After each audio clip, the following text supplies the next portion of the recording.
وزیر اعلیٰ خیبر پختونخوا علی امین گنڈاپور نے دعویٰ کیا کہ ایپیکس کمیٹی کے اجلاس میں وزیر اعظم کے ساتھ سخت گفتگو ہوئی تھی۔ Army chief general Syed Asim Munir سے ملاقات میں وزیر اعظم سے سخت گفتگو کی ساری باتیں رکھیں۔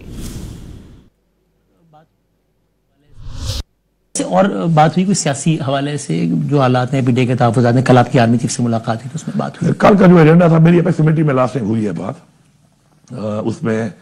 میں نے اپنا پوائنٹ آف ویو رکھا اس بات کے اوپر کہ جب پرائم منسٹر نے بات کی 26 نومبر کے حوالے سے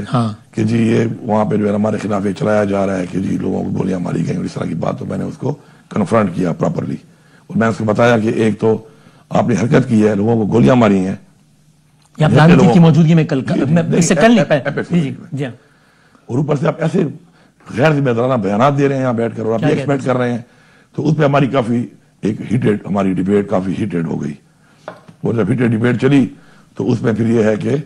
پوری بات آمنے سامنے پیش کی گئی، اس پہ پھر 9 مئی کی طرف ہم چلے گئے۔ پھر میں نے 9 مئی سے پہلے کا بیانیہ بتایا کہ 9 مئی کے جو راگ ہیں یہ میرے سامنے نہ بجائیں، میں 9 مئی سے پہلے اٹھایا گیا تھا۔